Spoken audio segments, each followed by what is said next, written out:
Do you want to start with Mangold?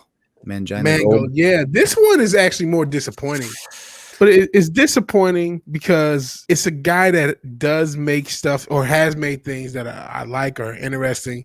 He's one of the few directors even trying, and he's cracking under the pressure like immediately. It's just like immediately. It's literally the first week of you filming what is more than likely a disaster. Disaster. I mean, come on. How could it be good? Under what circumstance? Even if it wasn't assuredly going to be woke, there's no one on earth who wants to see Indiana Jones 5 after Indiana Jones 4.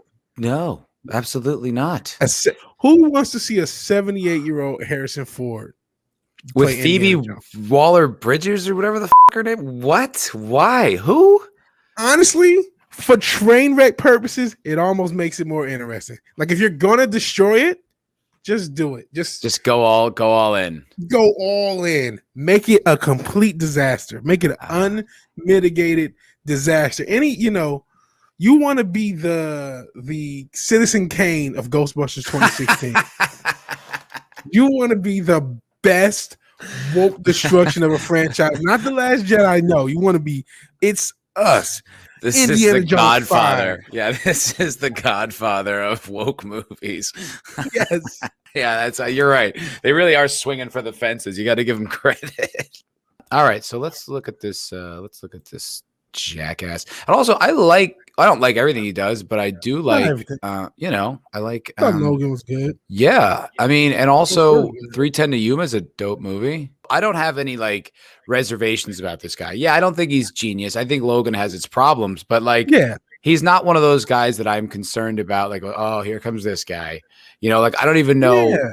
I've never heard about his politics or anything like that. Like, I'm sure he's a woke douche, but I've never heard it. It's never come my way. So in that regard, it's I don't know. This is just I just didn't have a negative point of view, and now it's oh, okay, you're a douchebag. Again, even if you didn't have Phoebe Waller-Bridge and all the, we know it's going to be a white man bad or some sort of wokeness. Even if you didn't have that, you still have a terrible franchise, at least a terrible turn in a great franchise that nobody wants to remember, and a very, very old lead. I'm not ageist. He's 80. What can he physically do in a role that demands him to, do physical things?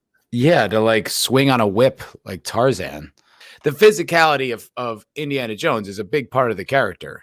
Do you remember Shia LaBeouf swinging in the trees of Indy 4?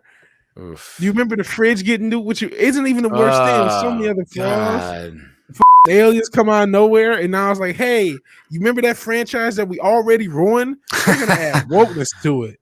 Oh, why? They got to make sure you remember Harrison Ford, both of his characters as jokes. Just like you have to remember Picard as a joke. Yeah. And they want you to see them do it. Remember Mark Hamill. Remember Luke Skywalker as a joke.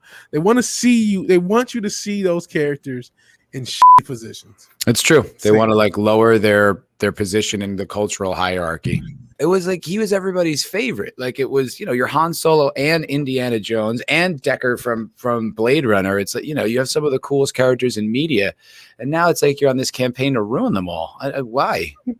Matthew Kadish posted to Twitter his concerns about the upcoming film. He wrote, to anyone thinking Indiana Jones 5 might be good, let me just point this out. 1, Steven Spielberg is not directing. 2, Kathleen Kennedy is producing. 3, Harrison Ford is 78 years old. 4, it's written by Jonathan Kasdan, who wrote Solo.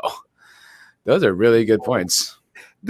Franchises used to end, and they were over, and it was it's done. It's true. It used to just get sad, and people were like, okay, I don't think we need another one of these. Because they have all these numbers. They have all the analytics. They know what people were watching during COVID. They're like, Indiana Jones got this many views. Aliens got this many views. Predator, they're using these numbers.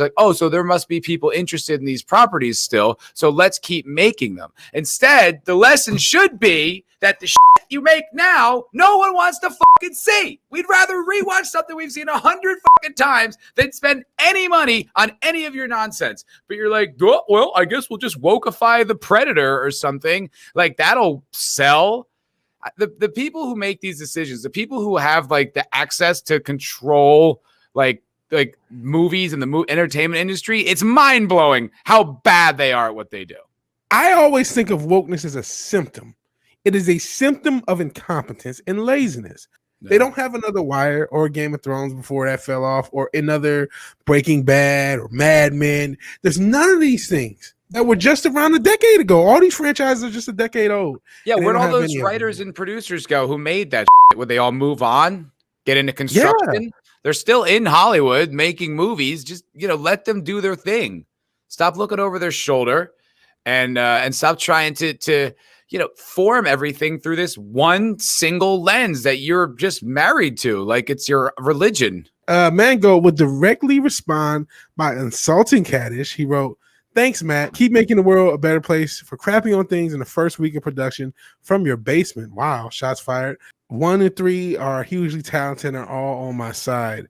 Oh, what in the world? So I guess in response to these points, he's saying, Kathleen Kennedy, Harrison Ford, and Jonathan Kasdan. It's like, all right, bro, it's fucking war now. Like, I know she's your boss and you can't publicly shit on her, but to go after a fan and then act like, hey, I've got Kathleen Kennedy on my side, I'm gonna be fine. Yeah. It's like, you fucking dickhead. You're the director. You don't even have to acknowledge this. You can just literally 100%. What are you doing? It's you're the one who said it's the first week of production. A lot of these elites, these super rich, super powerful people, cannot stand when they're criticized. When you walked into this, you knew what you were walking into. You knew Kathleen Kennedy was producing. You knew the backlash she had with a certain group of the fans, mainly most of them.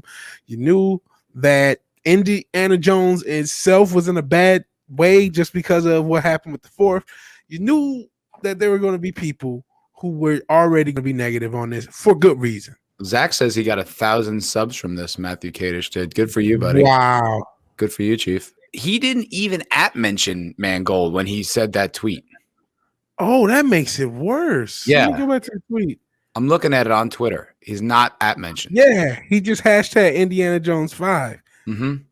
And so this guy went to he went to the hashtag Indiana Jones 5, looked for something negative to say, and looked for something negative to respond. Had like 1,000 retweets or whatever. Dude, that's even worse. It's like, you little bitch. You little bitch boy. You go seek out criticism and then attack people. Mangold replied, "Yeah, that's a kick-ass studio. Congrats on the Batman statue and a jar of corks. So how about you let me finish my film?" Yes.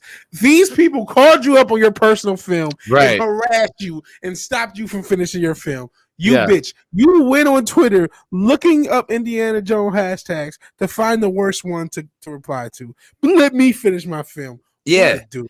What a bitch. Just what a little bitch. What did you say? So how about you let me finish my film, then bitch all you want in front of your vinyl bricks lit by your fancy bounce light, and maybe don't call your opinion news. No, he didn't. He never did. No, he didn't. He expressed a basic, widely held opinion on Twitter, and you cried. You cried. He literally just expressed his opinion of how it's going to be bad. How is that him reporting on the news? What are you talking about? And he never actually included you. You included yourself. He never added you until you added him. Yeah, who cares? He was even polite enough to leave out Phoebe Waller-Bridge. I don't know why. I would have mentioned that. Yeah, he left her out. He punched above the waist. He did. That's a good point. He did. He really just gave legitimate reasons why it could suck. And he's just and he's like, get out of your basement, like, you little puss. Oh, look at this. Yeah. No, the next line. He says, before that, Mangold described Kadish as a clickbaiter and nightcrawler. Clickbaiter? It's a legitimate concern. You explain to me, on what fucking universe was Kathleen Kennedy's Star Wars a success? On what fucking metric? It lost money. The first movie made twice as much as the third movie. It's universally hated. It's destroyed all the fandom in the franchise, and you're standing behind her like, yeah, I got this chick on my side. It's like, what are you talking about? This is a completely authentic, legitimate thing to say, and he's just like, oh, he's a clickbaiter. He's a clickbaiter. No, he's not. He's fucking based, and we're not putting up with it anymore. Okay, Nick? And you too, Kevin Smith. Fuckers. I'm tired of this shit. Kevin Smith saying that shit. Oh, wait, why don't you wait and see? Because you know why, Kevin? I don't have to wait and see to know where it's going, because it's every fucking property, my friend. Every single thing. So why would I go through it again? And then what? When the criticisms are legit, will you be like, yeah, no, you're right. It was woke this time. Fuck all you. I would still say, I would ask him straight point blank, what are you, like, you knew when you took this job, there was going to be some inbred criticism. Why are you attacking smaller podcasts for legitimate criticism? I don't think anything the Salty Nerd said was, or Matthew Kadish, I don't think anything he said was crazy. I don't think anything he said was disrespectful. He didn't even include James Mangold specifically. He just criticized the movie and the production. These are facts we all know. These are facts we all know. And he was like a little bitch about it. Like, go back to your basement. Like, why wouldn't you just take that? If you needed to respond, which you didn't, you beta male. If you needed to, why wouldn't you just say something like, hey, we appreciate your concerns. We're all big fans of the property. We're working super hard to make this the best possible Indiana Jones movie we can. And that's it. And this will go nowhere. And everyone will be like, all right. And no one would care. But instead, you made it a story. It's like, oh, well, sounds like you just validated all his criticisms.